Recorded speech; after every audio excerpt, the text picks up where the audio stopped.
Landlords Podcast.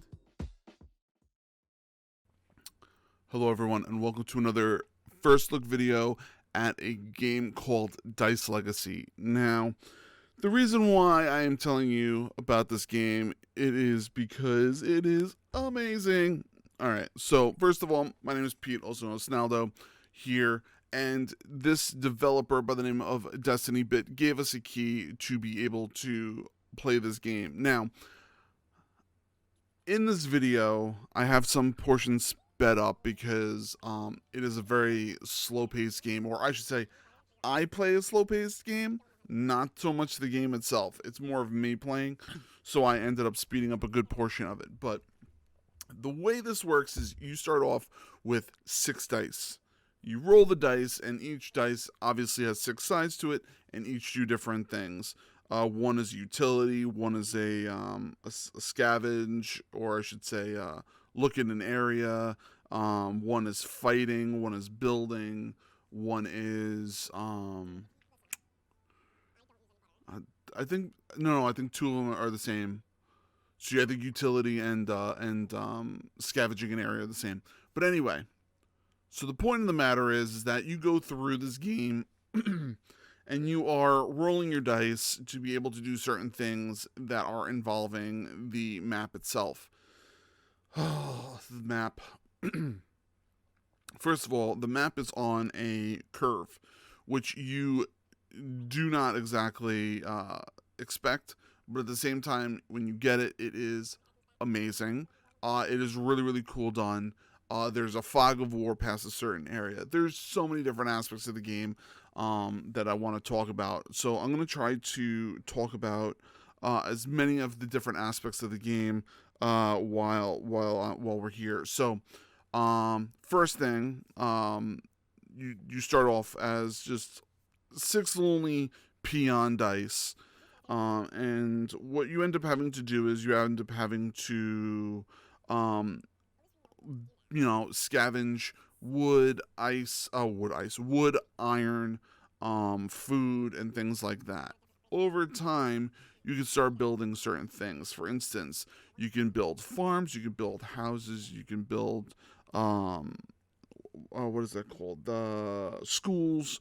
You can build an area for you to upgrade your dice to knights. You have a church for you to turn them into monks. You have so many different things. The school, you can turn them into citizens. You can also make them go into like a merchant area to learn how to become a merchant. So you have this really, really cool way that you can kind of take these 6 dice, and then push them into being different type of dice. Now, the interesting and cool part about that is that you can end up making more dice. So you can have a total of 12, and you can kind of figure out how you're going to place those. So, for instance, you're going to want to have like 1 or 2 of the knight dice around. You're going to want to have a couple of the citizen ones around. Because with the citizen ones, you put them at the school, you learn new traits, new abilities, new things to make your life easier. The monk one inspires your dice to make them stronger. Your merchant one ends up having you end up doing more merchant type things. Now, the graphics on this is very well done because the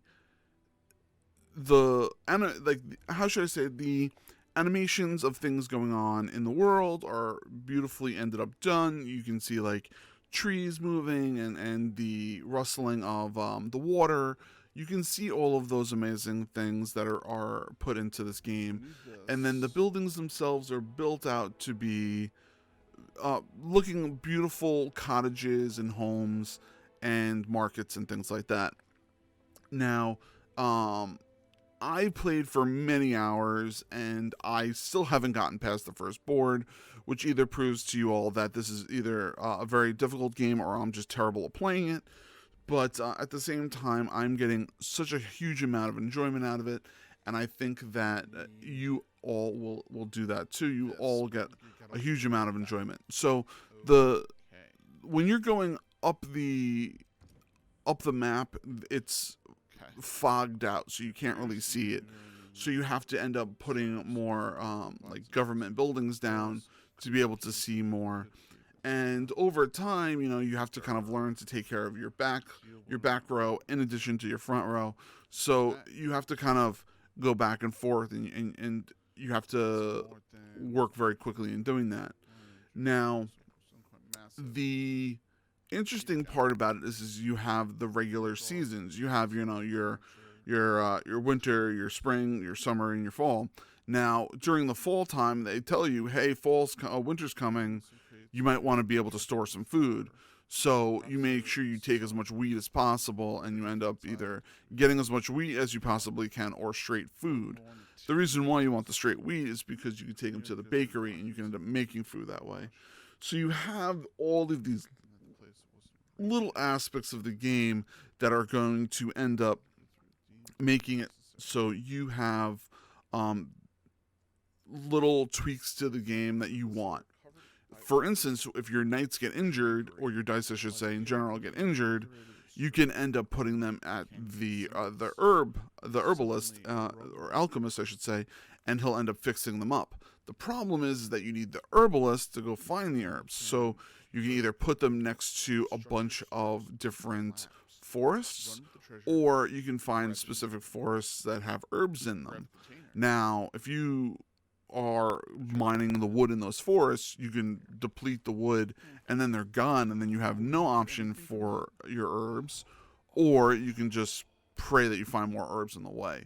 So you have all these decisions that you need to make that are going to make you want to play the game over and over, and the game and the placement of all of the tiles are always different. So you get to place your tiles however which way you want, or I should say your buildings however which way you want, but the ones in the map itself are always changing, so you don't exactly know, which is really, really a cool aspect of the game, which gives it a really, really high replayability, and I really love this game. I can't tell you how much I wanted to keep playing it. So once again, this is Pete, also known as Snalydo here, giving you all a first look at Dice Legacy.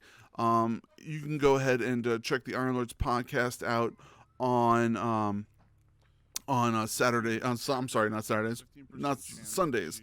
On Sundays, and you can check myself out on Monday to Friday on Twitch if you're looking to do that. So, and if you have any questions, comments, or anything, please make sure you state them below, and we will get right to you with an answer. All right.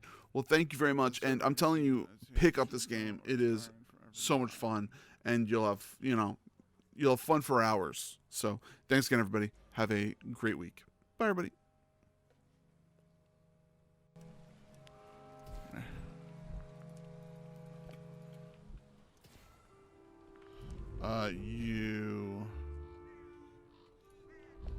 Whoa.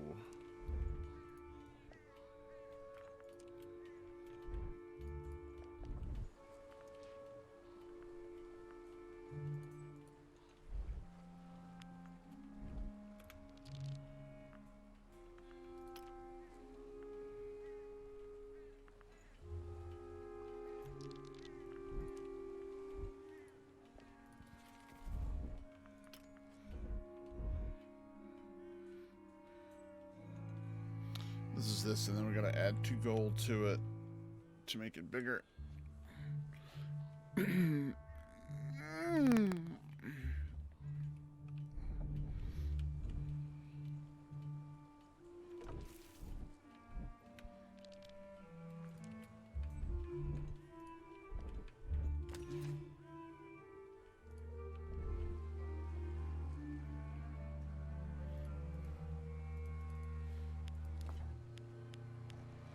Where is our technology tree?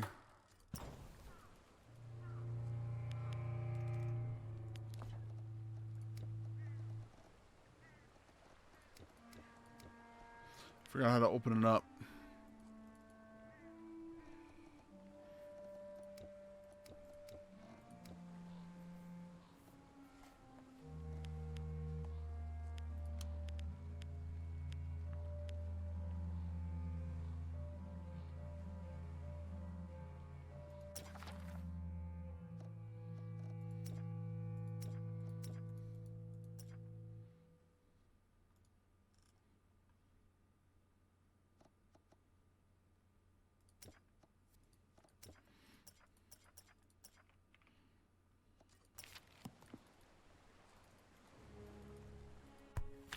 There it is, the light bulb. All right.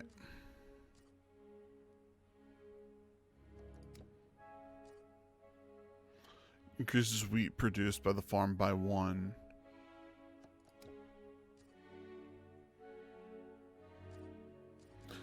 Rations. Cookhouse restores 4 more durability.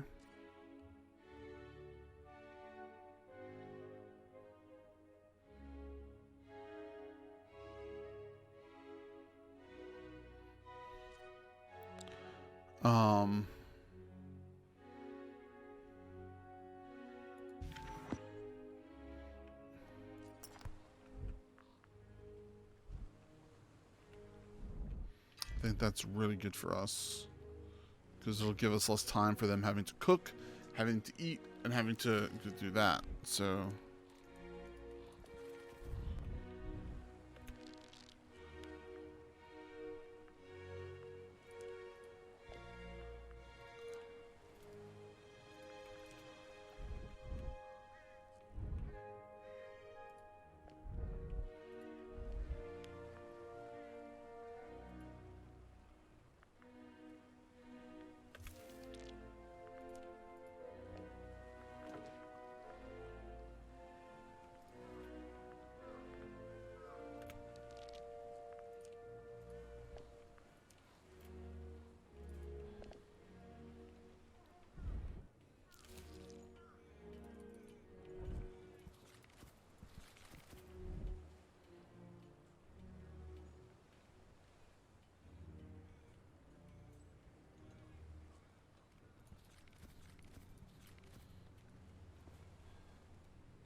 we'll see what comes back frozen, what doesn't.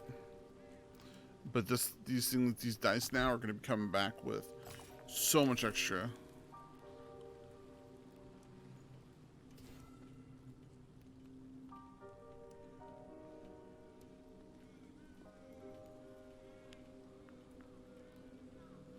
$16, so it can go anything under an 8, right? 8?